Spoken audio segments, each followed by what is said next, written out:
Welcome to Valletta, Malta's capital city.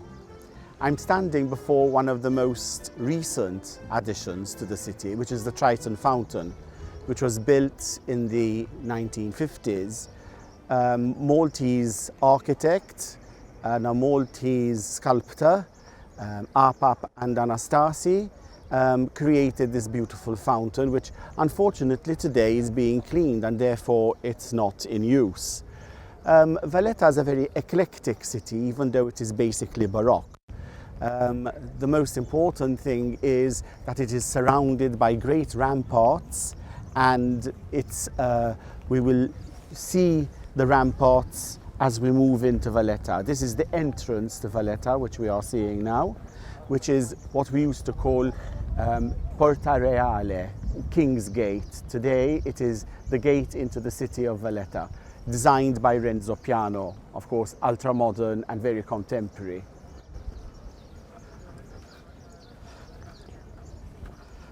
What is interesting is that Valletta, like New York, and it was New Amsterdam in those days, is built on a peninsula, as you see. It is also, like New York, built in a gridiron pattern, which was the latest fashion in the 17th century of town design. As you see, the line, the main street, we are actually here at the entrance, runs right down to Fort St. Elmo, and the length is about 1 kilometre. And therefore, Valletta is probably the tiniest capital city in the world. I'm halfway across the bridge that leads into Valletta, into the new Renzo Piano gate and Parliament. This is a new bridge, and underneath me is a very old moat, which was one of the first things which were built and never completed by the Knights of St. John, which leads into Valletta. As you can see, the ramparts are enormous. There are ramparts behind me, and then there are cavaliers which are on top of them. Valletta was the strongest, considered to be the strongest fortified place in Europe. Where I'm standing now, there is a perfect juxtaposition of the old and the new, the contemporary and the antique. Behind me is Renzo Piano's Parliament, and not even 10 years old, it stands in front of what we call St. James Cavalier. St. James Cavalier is definitely one of the earliest ramparts to be built to protect Valletta. So therefore we're talking about a 400-year-old building, 500-year-old building. This is what Valletta is all about. Valletta is all about contrasts. It is still a living city. As I talk, people are walking in and out of Valletta. Maltese people are walking to do their chores, to buy their wares, to shop, to get certificates done. It is still the center, the nerve center of the island. I'm standing underneath, actually sitting on his plinth very comfortably, of Grand Master Jean Parisot de Valletta, who was the Grand Master of the order, who commanded the forces, the Maltese forces, the forces of the order during the Great Siege of 1565, where Malta was practically taken over by the Ottoman forces. The siege lasted from May to September, and miraculously the Turks withdrew. Miraculously, but in retrospect I would imagine that there was nothing to eat, and this great army which was sent by Suleiman the Magnificent was starving, because all the food had been sabotaged, taken into the cities, and therefore they literally had to withdraw, because supply lines from Istanbul, from Constantinople, the Sublime Port, were far too long. And in fact, this is what possibly persuaded the Grand Master to stay in Malta, because after the siege, Malta was a mess. It was devastated. And many knights wanted to abandon it completely. However, his good sense prevailed, and he laid the foundation stone of a city which still bears his name, Valletta, Jean de Vallette, and this is the city that he founded, which is Valletta in 1566. As we move up the very gentle slope which leads to what is possibly the highest point in Valletta, behind me you will see the church which is dedicated to Our Lady of Victory. The facade is now an 18th century facade, but it is a much older church. Inside, the church is much older. And this was the first building which Jean Parisot de Vallette founded. The foundation stone of the city lies beneath the church. So this is, for us in Maltese, it is an extremely important landmark.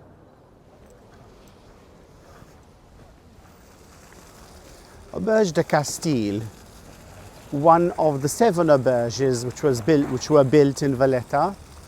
Unfortunately, only 4 survive, which is probably the most glorious building in Valletta. Each long, because the order was divided into 8 longs, had its own auberge. Auberge meaning is where the young knights lived in a sort of college atmosphere.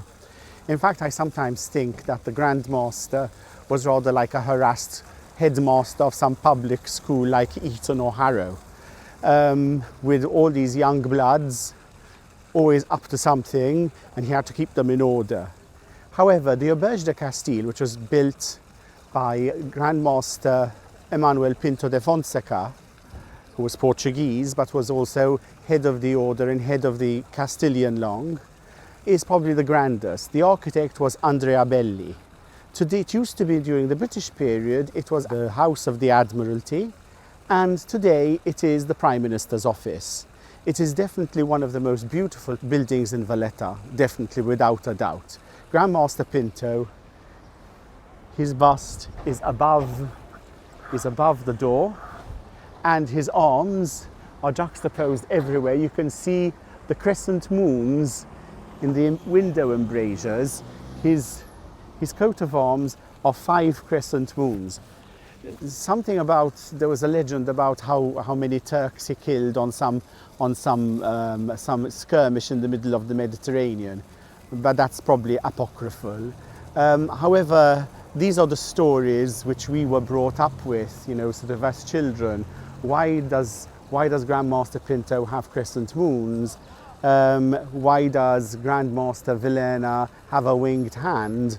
I mean, heraldically, because of the Knights of St. John, Malta is so rich in heraldic imagery that it's like having a sort of picture book of our history in front of our eyes. And possibly when one goes into St. John's Cathedral, which is covered completely by the tombstones, all of which have the coat of arms and the heraldic devices of all the various knights who are buried there, then one realizes what this means in our history.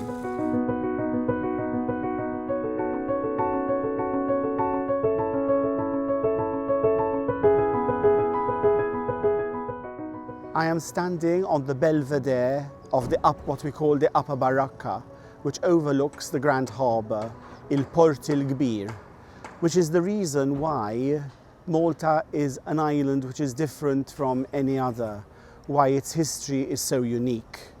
This harbour was the reason why the Phoenicians came. This harbour was the reason why the Romans beat the Phoenicians in the Punic Wars, and it became a Roman province. This harbour brought the Arabs to Malta, and then the Normans, the Angevins, the Hohenstaufens, the Aragonese, Castilians, and finally the Habsburgs. Till that time, our history was uniquely tied to Sicily. Whoever was king of Sicily was also Count of Malta. But in 1530, everything changed. Charles V, who was also the king of Sicily in his own right, gave Malta as a fief to the Knights of St. John, who had just been evicted by Suleiman the Magnificent in 1526 after the siege of Rhodes. and they needed somewhere to call their own, and he gave them Malta and Tripoli. Although the knights came here in 1530, they were not altogether convinced that they were going to make Malta their permanent home. The harbour was a great asset, however, they always thought that they might go somewhere better. 35 years passed, from 1530 to 1565, and Valletta was still a dream. This was called Mount Chebaras. It was much higher than it was, and it straddled the two harbours. As you know, Valletta, I had explained, was built on a peninsula, and this peninsula was a great big headland. So they fortified the harbour, and they had the cities of Birgu with Sant'Angelo, the Castello, what used to be the Castello over there, and they built Senglia. It was Grand Master de la Sangre who built Senglia, and built the inner ramparts of what eventually became the three cities. At the end of the peninsula of Valletta, there was this great big fortress called St. Elmo. And when in 1565 the Turkish Armada came to Malta, this is what they found. And in fact, the St. Elmo, heavily fortified, very well defended, lasted for about almost 3 months till the Turks took it, whereas they could move their batteries onto the highest points in Valletta, which is probably where we are now, and bombard straight over and lob their cannonballs into Birgu and into Senglia, and also attack from the landward side. As I had said before, the victory, the siege victory, was more than a tactical victory. It was a victory of the fact that the Turks could not get their supplies, and in the end they had to withdraw, especially when they heard that there was a huge expedition force coming from Sicily to relieve the island. They never came again, which is a good thing. However, the order, practically till 1798, when Napoleon came, were always fortifying this city. Double ramparts all around in semicircles on the other side of the harbour. Valletta extremely fortified with ramparts going all the way in. The Fort Ricasoli over there guarding the harbour. St. Elmo rebuilt. On the other side we've got Marsamxett harbour with Fort Tignier and Fort Manuel over defending Valletta. It was considered to be the most fortified place in Europe. Ironically, when Napoleon came and asked for water, the knights, who were rather impoverished by then, the French Revolution was already 10 years old, and the French commanderies were losing all their revenue, plus a lot of knights had gone to defend king and country. Didn't know what to do, because by statute they are not supposed to take up arms against a Christian nation. And the German Grand Master von Hompesch decided to relinquish the island. So, taking very, very little with them, they withdrew after 300 years and sailed off to Trieste. Napoleon came to Malta, and this is basically what we rather misleadingly call the French period, because in fact the French, when there are 3 longs out of 8 in the order, which are French, Auvergne, Provence and France, the order was predominantly French anyway. So in fact the Napoleon didn't last very long, even though the leaders of the Maltese did welcome him. However, when he sailed off to Egypt and was soundly trounced by Lord Nelson, then yes, they decided that the English were the next best thing, and they blockaded the French in Valletta. There was an insurrection, and asked Nelson, who was at the time at the court of the King of Naples, to send ships to blockade the harbour. And then again, same thing, the French were literally starved out of Valletta, but that lasted 2 years. They were stuck in here for 2 years, and this is how, in the end, we became a British colony. So while the British were here, the harbour, again, was an extremely important aspect of Maltese existence, you could say. When the Suez Canal opened, in fact, Malta was first taken on because of the harbour, but because it was a stepping stone to Egypt, which was a British protectorate. In fact, when the Suez Canal was opened, the gateway to India was just clear, because from Southampton to Gibraltar, Gibraltar to Malta, Malta to Port Said, and into the Suez Canal, into the Indian Ocean, and off to Mumbai, what is today Mumbai, what was Bombay. So, in fact, Malta became a very important stepping stone, both for the commercial navies, the merchant navies, and the royal navies at the time. So, its importance, its strategic importance, was extraordinary. Many mercantile families, Maltese families, still exist today and still deal in shipping, etc., etc. So you can still see that this harbour is, again, the nerve centre of Malta. So shipping is an extremely important aspect of our economy. And it's the importance of this harbour which made us different to any other Mediterranean island. This is why everybody wanted us. We straddled the straits between Tunisia and Sicily. We commanded the waters between. Whoever had Malta could block the Mediterranean. So it was an extremely important outpost for the British Empire. There are two fortifications which overlook the Grand Harbour, which are called Barrakkas. The Barrakkas are very high, and they are great bulwarks which overlook the harbour. There is the upper Barrakka, which we are in now, and the lower Barrakka, which is further towards the entrance of Valletta. The upper Barrakka has been turned into a garden.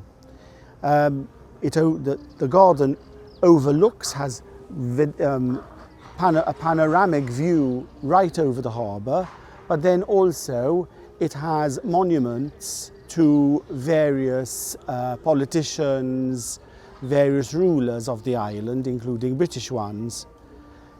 As you see, there's the bust of Winston Churchill behind us. We were still a British colony during the war. We achieved independence in 1964. And we also have a beautiful bronze sculpture here called Le Gavroche, which was sculpted by probably one of Malta's greatest artists, who was called Antonio Sciortino.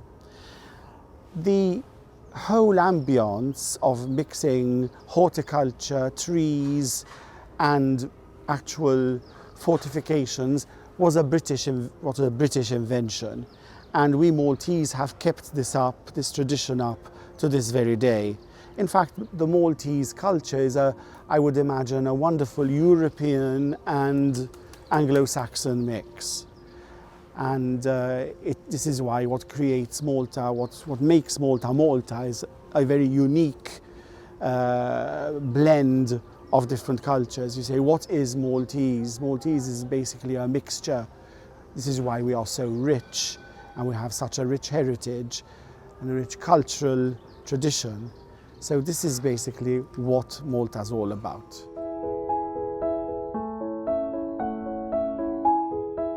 Nothing quite prepares you for the entrance into this harbour. I would imagine the only place which could outdo it would be Venice. However, when you're coming in from the open sea, and Malta is completely isolated in a vast open sea between Tunisia, Libya and Sicily, suddenly this great harbour opens up with all the palaces and the churches and all the ramparts and the whole of Malta, industrial, cultural, etc., all around you. It's an amazing sight where even I, after 6 decades of living in Malta, I never get tired of it. it's something very beautiful.